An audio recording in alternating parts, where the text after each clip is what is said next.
Wake up! I'm Doug and this is the Taste and Sensibility channel. And today we are moving on to Central America for this Costa Rican Tarrazu. So I'm going to pour something that I just made from these unroasted beans. I roasted them a couple days ago. I ground them this morning and made it the coffee in my automatic drip coffee maker that I use every day. So we're going to be tasting this specialty coffee and smelling it, and I'll give you some of my thoughts on it. But before we get into that, it's really too hot to taste carefully right now. So I'm going to bring this book of maps over and show you where it comes from. So this is my favorite book on coffee, Coffee Obsession by Annette Maldver. And hopefully this is seen well in the overhead camera. But this Tarrazu region is down here in the southern part of this big coffee growing region of Costa Rica, which is in Central America. And it says, I'll just read it, perhaps the best known coffee region in Costa Rica, Tarrazu grows mainly Caturra and Catuai under shade at altitudes of 1200 to 1900 meters. Many subregions offer different characteristics and complex flavors. Harvest runs from November to March. And just wanted to show where that was on the maps to show the wonderful things about this book and the wonderful things about the coffee market now, where you can buy all sorts of specialty things from certain regions. So this is part of Smokin Beans wholesale group. So I bought 5 pounds for something like $4 a pound. Some are 18 for the 5-pound bag, some are 20, some are 24. So they're all huddled around that $4 a pound mark for unroasted beans. It's rich, a little fruity. I'm looking for chocolate notes and not getting much on the nose. Pretty hot to drink that way, so I'll give it a little more time. But this bag is pretty cheap. Cheaper than stuff I can go and buy at Whole Foods. And the extra thing about this is I also got some beans that were roasted by Smokin Beans. So you don't have to be a home roaster to interact with this company and get good stuff. They will roast the beans for you. So you can get 1 pound, 2 pounds, whatever, and roasted to your liking. So this offers all those specialty beans to everyone. And we'll be tasting some coffee I brewed from that as well. Let's me check my roasting capabilities and roasting notes. And roasting skills. So I'm getting kind of a fruitiness. A vague plum, I always say plum. Red plum, black plum, maybe berries, raspberry, blackberry. It's a very vague fruitiness. It's not real sweet. And I'm not getting coffee notes on this. There's kind of a earthy, savory thing at the back of the development and on the finish. But I wouldn't associate that with coffee. It's not cocoa-like, it's not chocolatey. So, interesting. So I tried to taste during the whole cooling cycle of the coffee. It's hard to taste things that are hot close to the coffee brewing temperature, but as it cools off a bit, more and more flavors open up. Your taste buds work better. You aren't scalding them.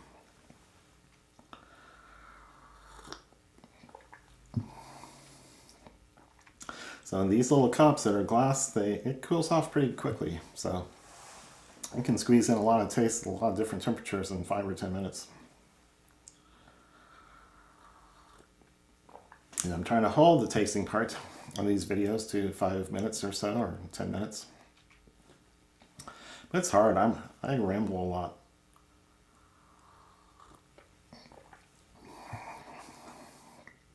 So there's not really a sweetness along with that fruitiness. I'm identifying it more by a few notes that remind me of fruit rather than any kind of fruity sweetness or syrupy sweetness. There's nothing really sweet about it.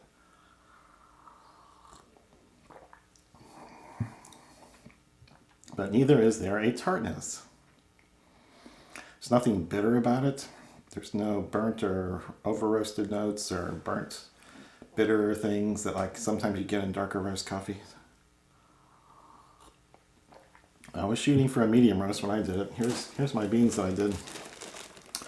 So I roast, I usually start out with 8 ounces or 12 ounces and roast things to a nice medium. Maybe a lighter roast if I want to get some of the more fruity notes and not turn everything into the darker sugars, caramely type stuff.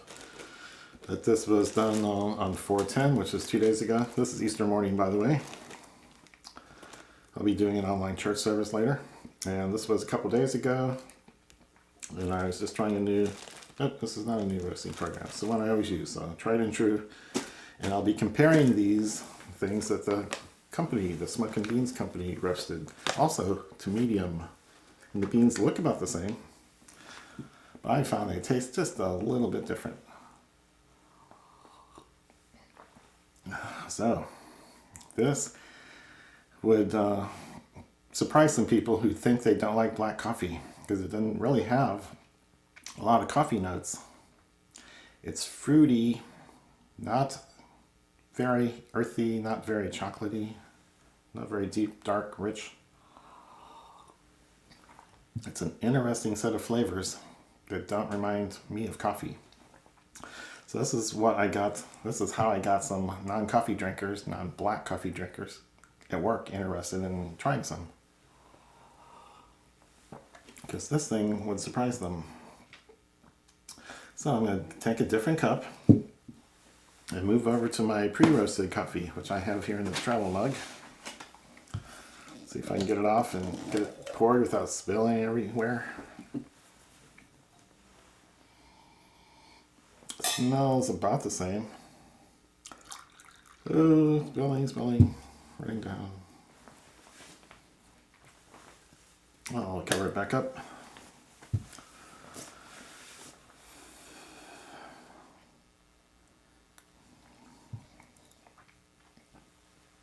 So I brewed this this coffee right before I brewed this one. So they both got exactly the same treatment.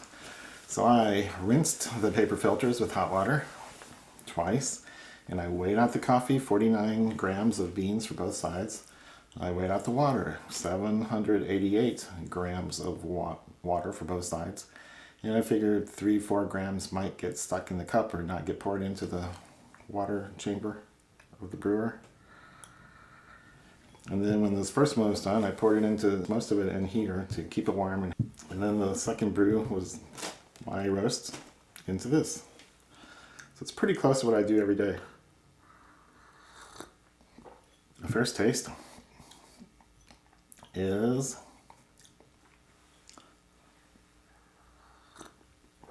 the same fruity notes, a tad sweeter. There's more, the fruit hits earlier, it hits up front, it's on the arrival. It's a brighter fruitiness. Maybe a tad more acidity. It doesn't really strike me as a citrus or lemon or orange, but it's brighter, and I recognize that as acidity in beans that are not roasted quite as much. So I may have gone longer or slightly darker on mine than they did on theirs.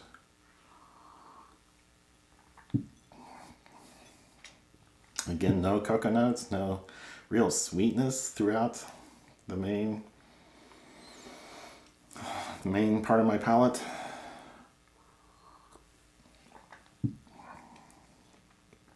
And the finish just tails off nicely. It's not any kind of bitter, not any kind of burnt. It would not be a deep, dark, rich thing you get after a restaurant meal. I think I'll try to smell the beans. And see if there's differences.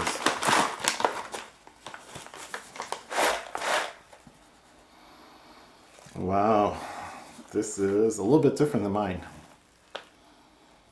I get a consistent smell from a lot of my Central American things. And it smells deeper, darker, richer here. Ooh, and there's kind of a savory note to it, like meat or pork, ham, bacon.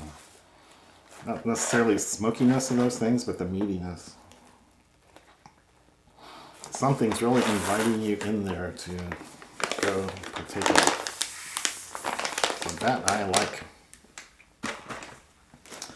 And the ones I listed usually have a characteristic smell. And there it is. It's a little buttery. Maybe a little bit of a cereal note, grain note. But it's buttery, it's butterscotch, it's caramely on the nose, creamy. And when it smells like this, I take it to work and we have a show and smell, is what we call it. And my friend goes, ooh, that's divine. But this does not smell exactly like those beans. So, roasting's a little different. It's going to have to be with different gear. Probably a different batch, I'm sure. These are all done different ways, but this is mostly to tell you that you can get all these different beans that I'm talking about in this series. You can order them and get them roasted to your own specifications. So the taste of the brewed coffee is very close. The smell of the two different beans is surprisingly different. So I think my roasting is okay. So very solid. I like this stuff. It's wonderful.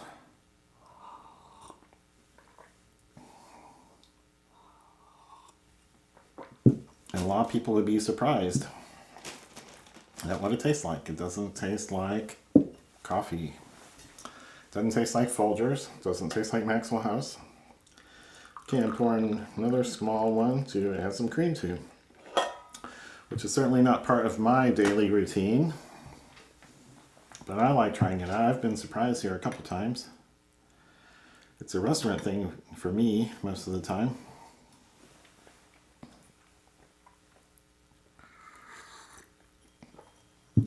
Now let me do a little mixing here.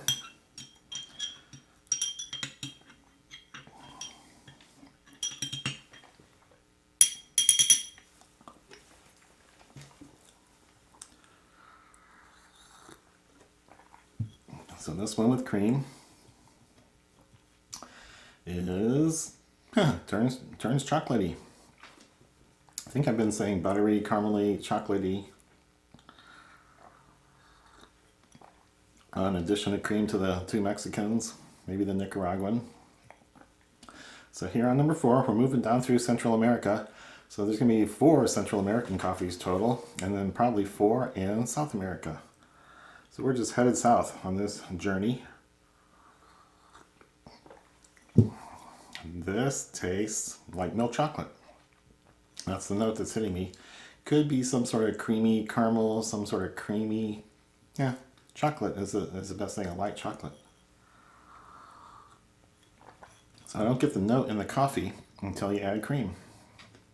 And then it accentuates that or causes that thing to happen. Very strange.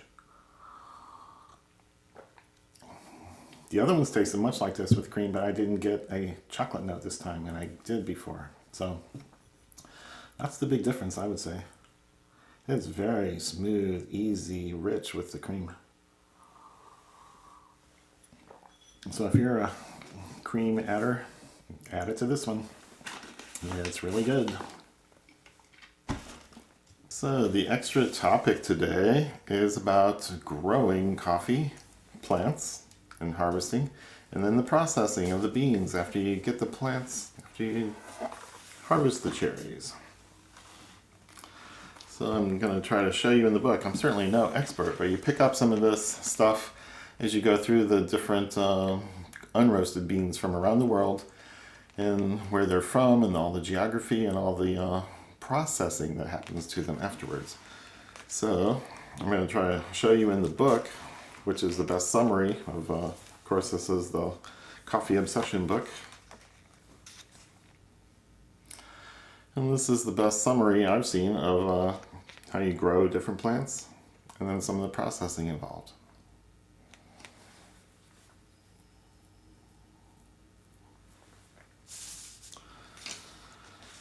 So the coffee has certainly been spread around the world for centuries, and it probably started out with colonization efforts, and then some countries or regions wanted to get some sort of crop they could use for trade, and they knew this was popular and they could grow it well. So some of that probably happened, I'm sure.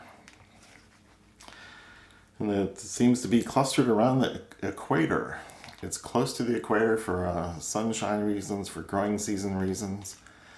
And then it tends to move up the sides of mountains because it needs cooler temperatures. So that's a lot of the geography involved.